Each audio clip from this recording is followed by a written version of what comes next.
Hello, you wonderful people, and welcome to another episode of Super-Fanta-Fi. This being a show where I talk about TV shows of the supernatural, fantasy, and/or science fictional genre. For today's episode, I'm going to talk about the Season 3 finale of SurrealEstate. A great episode. A lot of really interesting things went down in this episode, so let's break it down. So, first and foremost, we open to 35 years ago with Elvis talking to Luke, whispering in his ears, basically telling him to, well, we see that even back then he was trying to get inside of Luke's body. I guess maybe that's why he chose Luke from the beginning, considering what Luke's circumstances are at a very young age, being able to interact with like the other side. Once again, his mom has the ability, but not nearly to the same strength that Luke does. So maybe that's why Malekith was always like after him.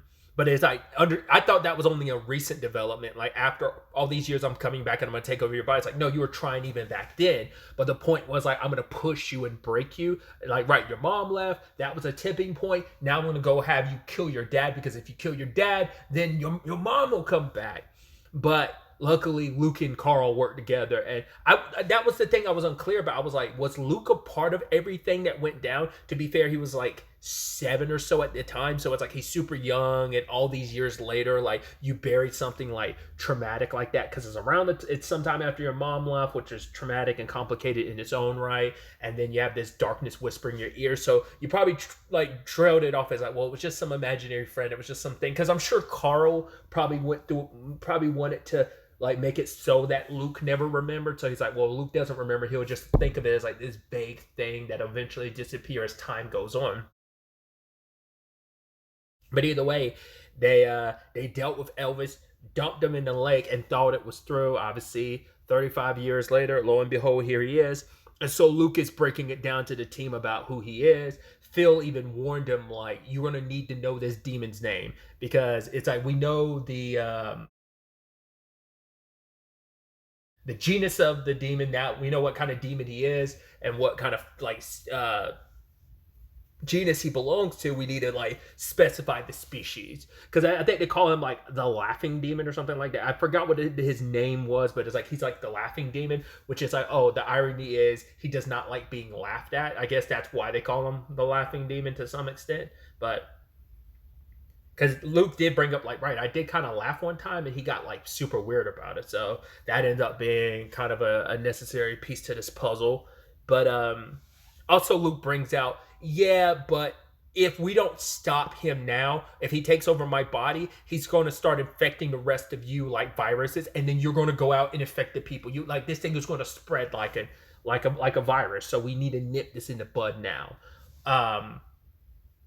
So the team kind of splits up. Initially, they bring in Zoe to go to like a church where the like kind of like a demon book of names is, but the priest there won't let them go, even if they drop Phil's name, even though he's working for the Vatican. But it's like, yeah, that's still not enough. I mean, that priest in particular was throwing mad shade towards, Phil, because obviously the whole like coming out as being gay, and kind of still throwing that in his face, even though Phil is back with the church and he's working with the Vatican. This guy still won't budge. So ends up getting Susan and Lomax dressing up like nuns, which Lomax is like, we're going to hell, we're going to hell, we're going to hell, we're going to hell. It's like, but I love Susan's defense of, we're trying to kill a demon, so like it's got to balance out in some cosmic way or something like that. So, but yeah, Lomax snuck and got the book while Susan distracted that priest by being like, oh yeah, the bishop? Yeah, apparently it's the bishop that gets drunk and always wants to fight. And it's like, oh, he came across some Lutherans and they were bad-mouthing, yada, yada, yada. So it's like, oh, we'll pray for the bishop. So they got the book. Zoe spends the episode trying to decipher and trying to find Malekith's real name. Susan, it's still unclear even by the end of the episode. We don't know if she told Crash or not. Like, he's like, oh, is that your big dark secret? She's like, no, I'm not a nun. And it's like, guy's charming as hell. Like, come on, hitting her with the, oh, second to none. I'm like, come on, it's cheesy, but yo, I'm like, this guy's smooth, this guy's good. But once again, I was kind of concerned last episode. I'm like, oh, we're not gonna find out there's something more sinister about him. God, I hope not. Like, Susan deserves some happiness. So, seems like he's all above board. Question is, like, well, if everything that went down, Susan probably has told him, like, okay, like, I am pyrokinetic and I have telekinesis. I'd assume, considering everything that goes down at the Telltale Heart, which we'll get to later. I don't think I realized that that was that bar's name. I don't think they brought it up like until this episode, which I'm like, oh, how very poetic. Um, I think I read the Telltale Heart, like at least excerpts of it for English class back in high school, I believe. I'm a sad boy, so like a lot of that Edgar Allan Poe stuff is kind of up my jam. I'm sure like I definitely probably because I remember some Emma is it Emily Dickinson? I believe so. Yeah, like that's some like oh yeah, as a sad boy, some of that resonates with me. But anyway, I'm going on a tangent. So, but my point is, with all that going down and Crash being there makes me go like, because the whole point was like they fielded everyone that was at the party about everything, or at least like the main crew definitely knew. I'd assume Crash did too, but either way. So my point is, he probably knows about Susan's thing. We just didn't get that conversation on screen. Probably after they were making out and stuff, and her using her telekinesis to close the door, she's probably okay. So the big secret is I have these powers, and Crash is still around, so he's perfectly fine with it, obviously. But either way. So all the while that's happening, August goes to visit Rochelle because he needs a more powerful tool to get rid of Malekith. And it's that thing that they keep running into where it's just like, right, we've kind of gone a bit separate ways business wise, but we're still together relationship wise. But then like the lines blur so much now because it's like here you are over and over again. You want to leave for your principles. I understand that, but it feels like you never really left like Luke, and all that because it's like, right, there's always going to be a reason why you come to me for help. You need my help this time. You're swearing it's going to be the last time. And now it's like you doing and asking for all this is putting in jeopardy my reputation and my business. And I just can't have that because it is the thing where it always feels like she's coming second fiddle to Luke and all that other work. It's like, that's more important. I get it. That's important to you. But for you to compromise on this thing that is important to me too, it's like, that's not fair. And so she's like, I'm going to get my stuff from the house, preferably while you're not there. And you're just like, damn, that sucks. I mean, this season really set up like that ebb and flow of like them in a good place, them in a bad place, them seeming like they're in a better place. But yeah, obviously, Luke also finds out about his mom. Luckily, his mom's not dead. I was scared because I was like, oh God, I felt like it was going to be a thing of either they're going to kill her on screen or they're going to kill her off screen. But luckily, she's okay. It was apparently she's taking a certain medicine for like, I think her heart or whatever. But Luke didn't know about that. And at first, I was like, you don't think like, Tyler or rather Malekith like did something to her, like made it seem like it was medicine related, but really it was just him like pouring medicine in her or something. I didn't know if it was going to be something sinister like that. But yeah, she obviously a lot of what Tyler said to her hurt her because she's like, right, it was a lot of true stuff about me and when it came to you. And Luke's like, no, don't listen to a thing he said. Like, we are good. Dad would be so proud to know how good we are. But it's like, right, he had no business coming after you, involving you. So Luke confronts him, but not confronts him directly. It's like, hey, I'm having this gathering, Tyler. I want to be in business with you. I could sell your house. Hey, man, like I'm having a gathering of friends, and you're my friend, Tyler. I want you to show up. And it's like, all right, drawing him in, and he's none the wiser because he's thinking like, oh, this would be my perfect opportunity to strike because he thinks Luke doesn't know about, because she hasn't like he does probably thinks like she's in a condition where she can't talk or she doesn't know enough, but Luke already picked up on who you really are, and she gave him enough to confirm like, okay, who it was that attacked her. But we also have Luke making other moves at the same time. He's planning on buying the Telltale Heart because obviously that place has become a very important place to him. And the way he talks to August about it, he's like, right, I want you to kind of talk me out of it. But August is like, no, it kind of seems reckless and this and that, but I do think it's a good idea because when Luke kind of surrounds himself with talking to the dead and stuff like that, and that's a big part of his life. It's like, right, having something. This is kind of in his mind is like, oh, this is kind of my midlife crisis. Rather than getting like a sports car, I'm getting a bar instead. Funny enough, and it's like, yeah, a watering hole that's been really good to him, and it's also been a place where it's like, right, we could gather around the living. It's like, can have something more live, as something outside. Because he's like, yeah, he thought real estate was all he had to him, and now it's like, oh, like I want a little bit more out of my life. So But that's not all. He also is making things work between him and Megan. It's like, well, she broke up with Hunter. And he's like, oh man, I'm such a shame to hear that. But we find out later on, he proposed to her. Which I was like, oh, isn't that pretty fast? But it's like, right, everything you've been through for the first 2 seasons, then we had the 3-year time skip and stuff. Who knows, like, when in that time frame her and Hunter actually got together. They couldn't have been dating that long for it just to be kind of like, we broke up. Which I'm like, it's kind of sucky that you're a bit of a homewrecker in this case, Luke, legitimately, but you're also kind of like, I want you to be happy. Once again, I was still kind of like, I don't know, like, will the whole him and Susan thing happen? But I think that's just like, no, that's just going to be a pure platonic friendship. That's never going to be a thing that happens. Weren't they also in, I don't know if, I've never seen Schitt's Creek, but I did not realize that they were like, I might have brought this up in a previous season or something. I never realized they were in that together, I believe. I don't know what their relationship to each other was in that particular show. But either way. But anyway, my point before I went on that diatribe was like, yeah, the whole Luke and Megan thing is like, there's enough history there that we can kind of just jump straight to getting married rather than just kind of like, let's move past the dating process. Will they, won't they? Let's just kind of make this official. So that's nice.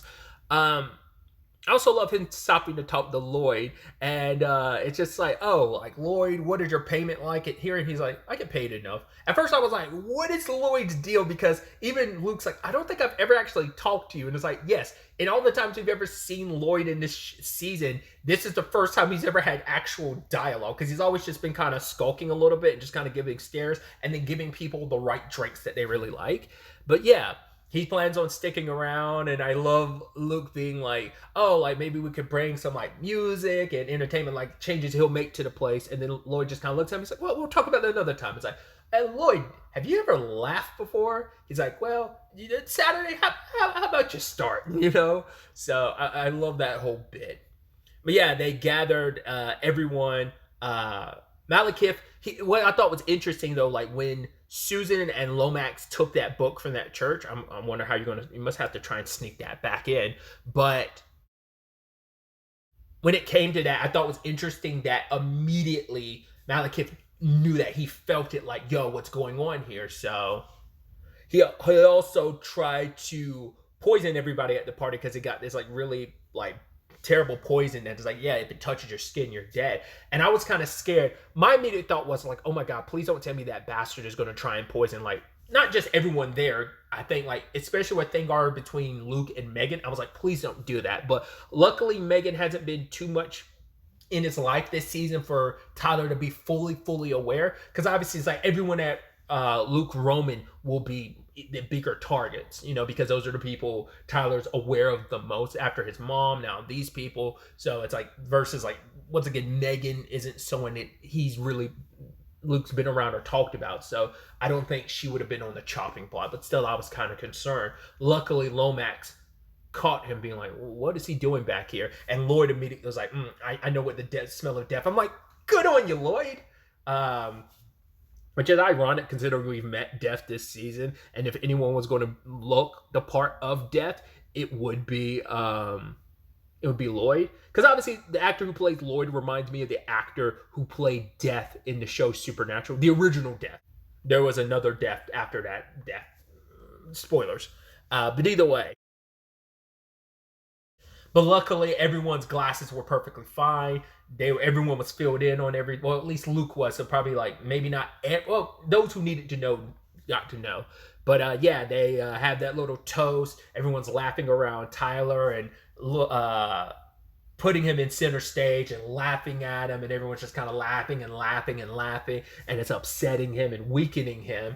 Luckily, they got the name from Zoe, as well as August's new weapon ends up getting rid of him. Goes full-blown supernatural, which is funny enough to say, considering, like, it does the whole, like, black cloud thing. We don't know where he went, so it's probably like he's in the ether, because while he was being laughed at, he saw Seven, and Seven looked at him like, oh, you failed. So she walks away. So I guess, like, yeah, whatever torture or whatever thing that they were going to put him through, it's like, yeah, it's happening. So whatever ethereal plane of existence he's on, they're dealing with him now. Once again, I think it's interesting. Like, he's been the main threat, but those are still out there. Like, we don't know what else they have planned.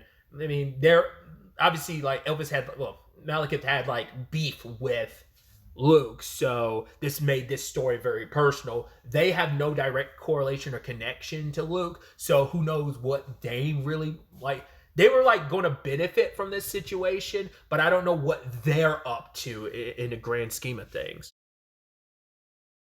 So at first you're like, oh well, everything seems okay. I'm like, is it really going to be okay like this? I was like, I kind of started getting a little nervous because I'm like, oh, this seems like everything's buttoned up. It seems fine. Once again, those beings are still kind of an X factor, but Luke and them don't really know about their existence. So, but but then we had the August situation. My immediate thought was, oh man, August, he's there. Like I thought he was going to be expecting Rochelle. He tried to call her. I was like, what's most likely is going to be the thing is he's going to look through the house and he's going to find out Rochelle's already taken her stuff.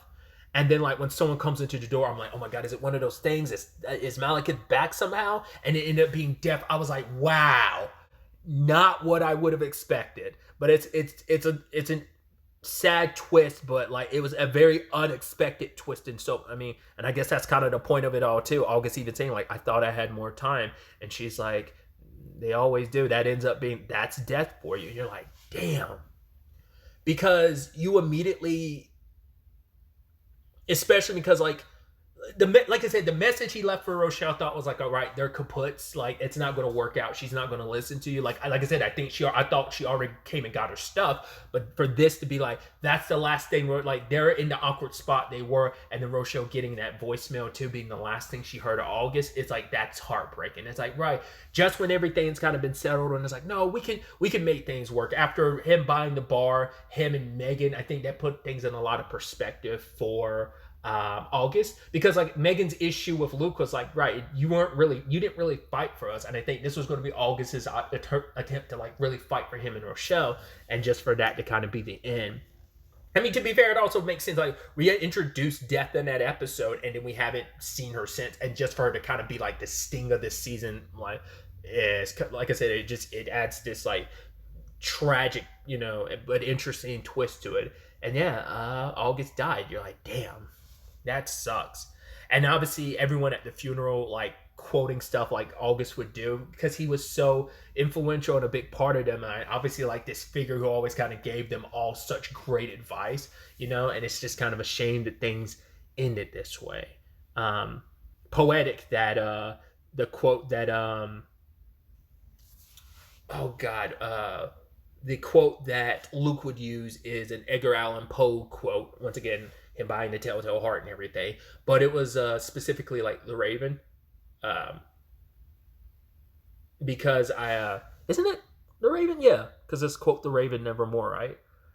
Once again, I was in high school like that. That me being like the like sad emo kid I was on the inside. It wasn't always reflected on the outside, but I'm a sad boy, so like that dark, depressing shit, that's my jam. Was then, so even more so now. But either way, you're like, damn, I wasn't expecting that. That's really a gut punch.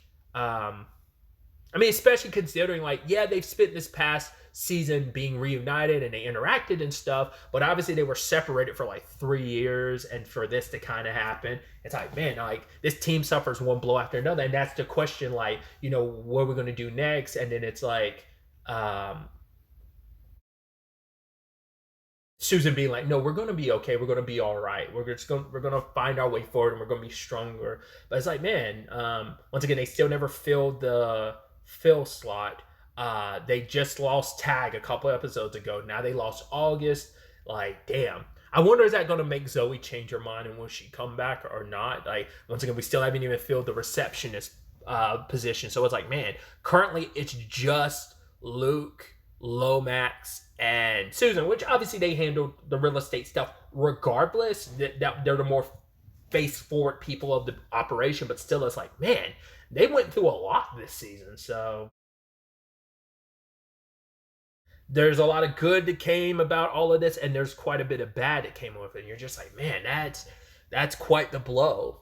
But Luke ends up, telling August like, right, the fact of the matter is, he is the type of person that's like, right, I interact with people who have unfinished business, and you are someone who has finished business. So he's like, I want you to rest good, my friend, because he's like, this we probably won't speak because you have finished, you finished everything. Like, you're not the unfinished business type of person. So goodbye and rest easy. But then Luke hears his voice at the end, and now the thing is, like, right, why is that? Like, did he come back because those other beings are an issue? And he's like, yo, I need to warn you about what's coming. Or will August still be around in that capacity? Because I thought we might get that with Tag, but we never kind of did. But we technically did. We just never got it on screen.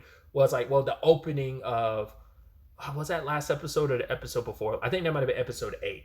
But the episode where he was in Susan's dream, and then also like that guy who was trying to screw Susan over about like where we're not going to place the walls, but Tad came to him. So like I said, most of that was like off-screen stuff, but I'm curious if that's the route Augie would play in this. Like what would be his reason? What would be his unfinished business? Regardless of like the Rochelle of it all, and think you had more time, like I'm wondering, especially once again, that he didn't use it too much, but the whole point was Luke needs to listen more, right? And the whole, like, not every spirit needs to be, like, ushered off into, like, the afterlife. It's kind of like, no, like, some people can just stay like that dude and his dog, so I don't know if August is going to play a similar role, like I said, still operate and work with the team, but just on the more ghost front. Who knows? At the time of me recording this, it hasn't been determined whether or not the show is coming back for a 4th season or not.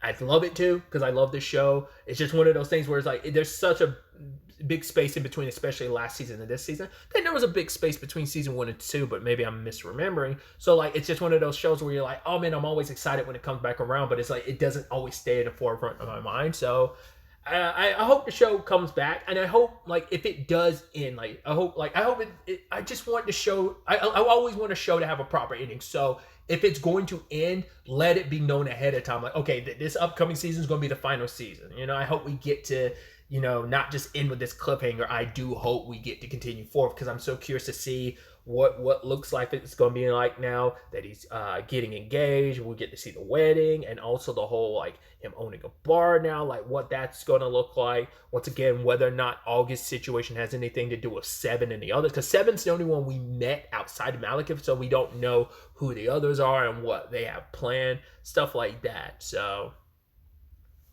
keep our fingers crossed, hoping for a season 4, because I'd love to see where the show would go next. So, but really, that's all I wanted to talk about. Till the next time we meet, be happy, be safe, live life to the fullest, and enjoy it. Good day and goodbye.